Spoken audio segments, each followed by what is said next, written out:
Pak Esra, kita tahu bahwa Allah itu adalah roh, dan Pak Esra menjelaskan bahwa roh itu tidak berjenis kelamin. Berarti Allah tidak punya jenis kelamin. Tapi pada waktu Yesus Kristus datang ke dalam dunia, Ia lahir sebagai manusia, lalu lahir sebagai seorang laki-laki. Pertanyaannya, apakah Dia lahir sebagai manusia laki-laki itu sebagai sesuatu yang penting atau kebetulan saja? Mengapa Dia tidak lahir sebagai seorang perempuan? Mohon penjelasannya Pak Esra. Ya, memang saudara ya, Allah itu roh dan Dia tidak berjenis kelamin. Tapi pada waktu inkarnasi itu, Dia memilih jenis kelamin.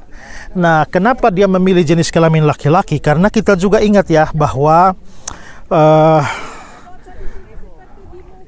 di dalam budaya Alkitab, budaya Timur termasuk Israel itu, mereka bersifat patrinial. Patrinial itu artinya laki-laki lah yang diutamakan dan dianggap sebagai warga yang kelas 1. Sedangkan perempuan itu kurang dihargai di dalam budaya patrinial. Kita lihat contoh saja, walaupun perempuan itu kalau ada orang laki kawin sama perempuan ya, walaupun perempuan yang hamil lalu melahirkan, memperanakan seorang anak, tapi tidak dikatakan bahwa perempuan itu yang memperanakan, selalu disebutkan suaminya. Seperti kita lihat Abraham memperanakan Ishak, padahal kan bukan Abraham yang hamil ya.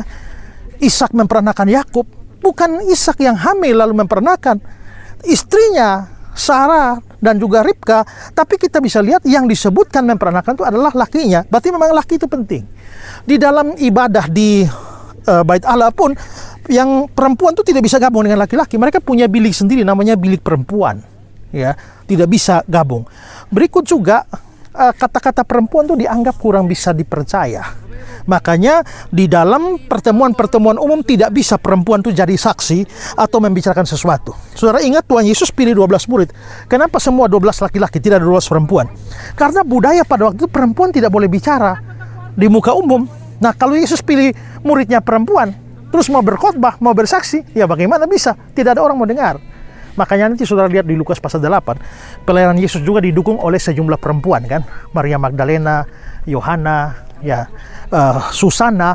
Mereka membantu pelayanan Yesus melalui harta benda mereka. Mereka tidak bisa berkhotbah. Karena itulah mereka bisa melakukan sesuai dengan apa yang mereka bisa lakukan, yaitu kekayaan mereka. Jadi disitulah budaya di mana perempuan itu begitu direndahkan. Nah, sekarang saudara bayangkan, Yesus datang ke dalam dunia ini untuk memberitakan Injil. Nah, kalau Dia lahir sebagai seorang perempuan, maka Injilnya tidak akan didengar dalam budaya yang sifatnya patrinial semacam itu.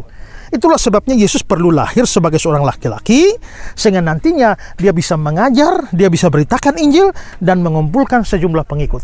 Kalau Yesus perempuan, saudara, tidak mungkin dalam budaya masyarakat Yahudi semacam itu, tidak mungkin ada sejumlah laki-laki dewasa yang mau mengikuti seorang guru perempuan. Tidak ada. Ya, tidak akan ada 12 rasul. Ya, karena itulah maka Yesus lahir sebagai laki-laki dan Dia memilih juga murid-muridnya laki-laki yang dalam budaya itu akhirnya diberitakan. Nah, tapi itu tidak berarti bahwa perempuan tidak berarti ya. Nanti Paulus berkata bahwa di dalam Kristus tidak ada lagi laki-laki, tidak ada lagi perempuan, kamu semua satu dalam Kristus. Maka sekarang tidak ada pembedaan begitu, maka perempuan sama rata dengan laki-laki dapat menjadi alat Tuhan, dapat menjadi saksi Tuhan. Dan adalah penghormatan kepada pihak perempuan ketika Yesus bangkit. Berita kebangkitan pertama-tama diberikan kepada perempuan, yaitu Maria Magdalena. Ya, dari Wadi Rum, Yordania. Tuhan memberkati saudara.